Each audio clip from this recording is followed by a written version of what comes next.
group of panelists. I messed up the moderator the last time because it doesn't show the names in order, so I'm not going to do it this time. But this one's going to be on real world Web3 stories from Asia to Africa.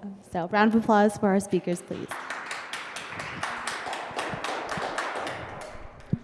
Awesome. Hello. Welcome, everybody. So the three of us are really excited to talk about this topic. Obviously, we're seeing a lot of really interesting use cases and adoption for crypto and Web3 coming out of emerging markets. But before we jump in, I would love for us all to introduce ourselves. Why don't we start with Isha? Ladies first. Oh, okay, thank you. Love being on panels with only men. Hi, I'm Isha. I head ecosystem at Salo Foundation. Salo, for those that are unfamiliar, is a layer 1 blockchain. We're currently transitioning to a layer 2. And I think the reason I've been invited to this panel is us as a blockchain, we focus on emerging markets. A lot of our presence is in Africa, Southeast Asia, Latin America, and we have critical focus on stablecoins and retail users in these ecosystems. And we'll chat a little bit more, but I'll pass it on to you. Nice. I'm Irthu. I'm from Atlantis DAO, and we pretty much use blockchain for a lot of climate action. And I'm here today to speak because we did a very special pilot with Mercy Corp, where in rural India, for almost close to 50,000 people, we built a Web3 P2P water coordination network that kind of helped them conserve water and a bunch of other things. So we built some interesting stuff in the front lines. And ready to take some of Will's spicy takes. Over to you. Hi, everyone. My name is Will. So the whole reason why I joined Web3 was because I've always been very interested in this intersection of really cool technology, financial inclusion, and emerging markets. And so the reason why I started building this company, Haraka, which is basically a company that provides financial services to businesses and entrepreneurs, primarily in places like Sub-Saharan Africa, Southeast Asia, is because I think the problems that people are facing in a lot of these markets are a lot bigger. There are a lot more frictions. There are a lot more opportunities to have impact with this technology. And so really excited to kind of talk with you guys a little bit more about the opportunities we're seeing in some of these spaces. But I think we're going to do something a little bit different today. We wanted to mix it up a little bit, make this a bit spicier, a little bit more interactive. So instead of us asking each other questions and just speaking on it, we wanted to kind of make some pretty bold statements. And what I'd like to do is make a statement and maybe take a poll of the room. So basically ask yourselves, do you agree? Do you disagree? And then we will also respond the same way and basically have a little bit of a conversation, maybe a debate, we'll see, about some of these topics. How does that sound? Awesome. Good? All right, so first question, and sorry, the visual doesn't work right now, so you're just gonna have to, I'll repeat it a couple times. But first question, so in the next 10 years, 75% of Web3 activity will be in Africa and Asia. So 75% of Web3 activity will be in Africa and Asia in the next 10 years. Raise your hand if you agree. Raise your hand if you disagree. Oh, interesting. Okay. Isha, why did you answer the way you did? Yeah. Firstly, the way I see it, for background, I'm from emerging markets, so background is in Africa and Asia, so super relevant to this. I think Web3's product market fit, in my mind, is in geographies where you don't have already built out incumbent financial infrastructure, right? And so that is essentially a lot in emerging markets. Yes, I think the current ecosystem, Web3 ecosystem, is very US and Europe based, but we are onboarding users in these regions at astronomical rates, right? So for instance, we have one product in the ecosystem that is Opera Mini Pay, and we have onboarded net new users to Web3 on this product in the last year. More than 5 million users, net new users.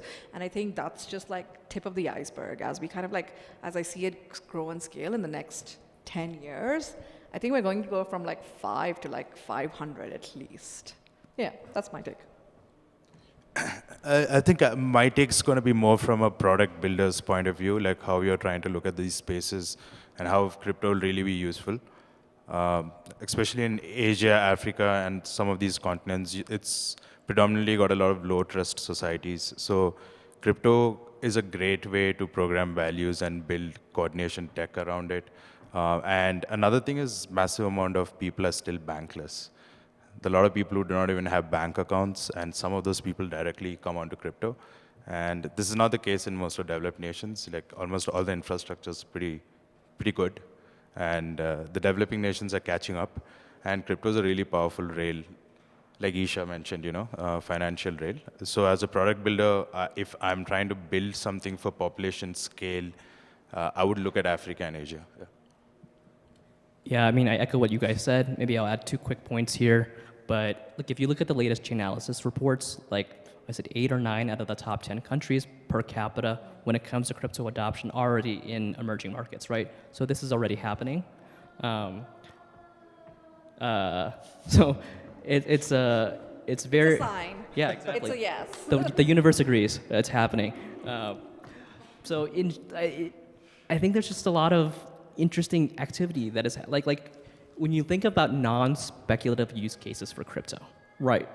Like things where you are using crypto for things besides like trying to make money, like for remittances, for like inflation hedging. That's all happening in places where there are frictions in the financial system. There's a lot of examples of technologies, things like off-grid solar or mobile money, that are really leapfrogged in places where there's not that incumbent infrastructure. And I think the same can be true for Web3. All right, next question. So I feel like one of the big themes for this conference has been stablecoins. Like it's been like stablecoin season. I've been seeing like trucks with like random stablecoin logos that I've never heard of before all over the place. So it's clearly a very hot topic. And like we said earlier, stablecoin adoption is kind of like one of the first real use cases that we're seeing for crypto. So the question that we have for you guys and all of us is, in 10 years, when we think about the globe, like, is there going to be a massive consolidation of stablecoins or fragmentation of stablecoins? Meaning, is there going to be a few stablecoins that win out because like the U.S. dollar is strong and the people are going to like consolidate? Or are we going to see more and more fragmentation, local stablecoins, private stablecoins, et cetera, growing? So, all right, consolidation. Raise your hand if you think there's going to be consolidation. All right, now raise your hand if you think there's going to be more fragmentation.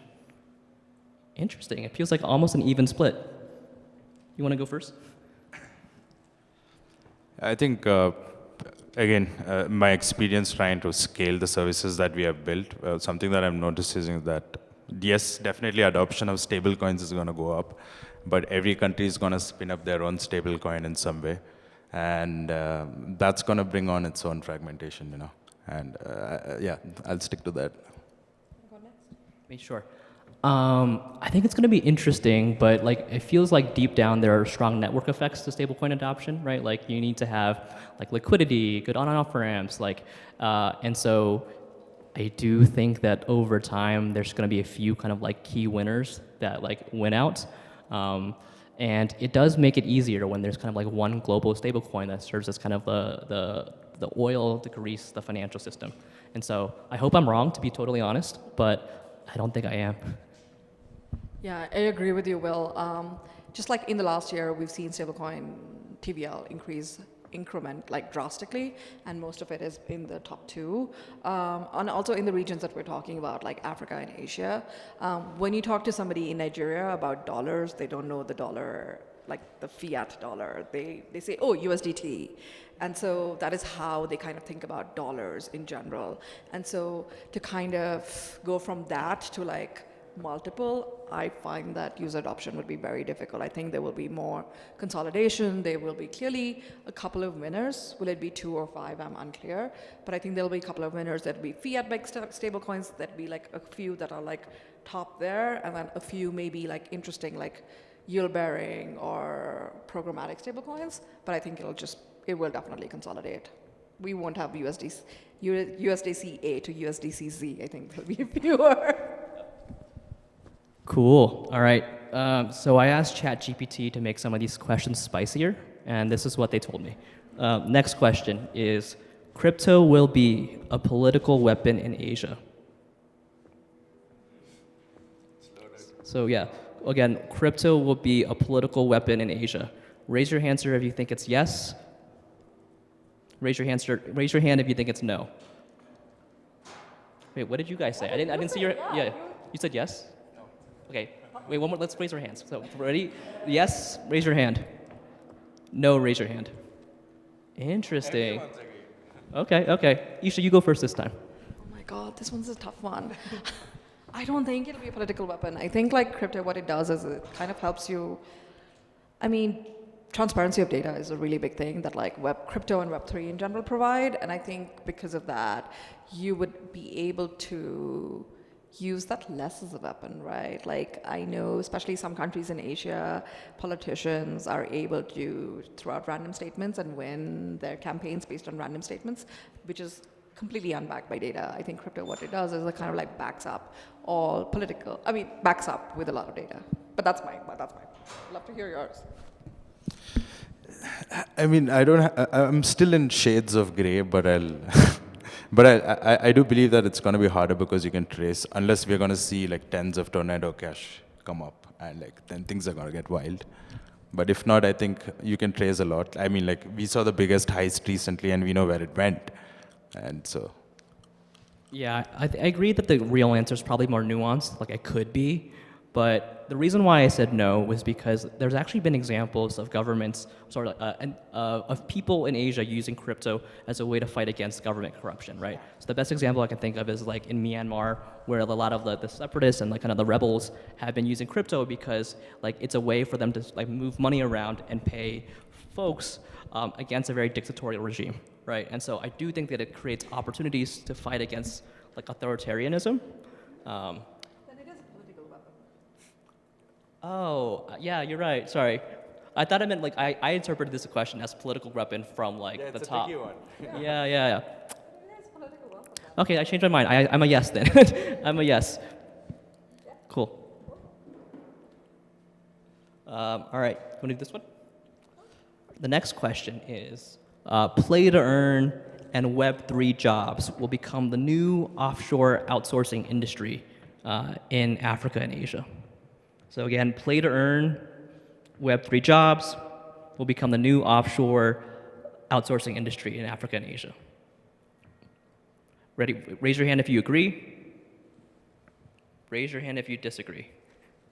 Oh, kind of a split. Yeah, so a good example is like, Axie Infinity, like the game where you like play and you earn some like rewards or tokens. Web3 jobs could also be things like data annotation or data labeling to kind of fix AI like models or train AI models. Yeah. Does that make sense? Yeah.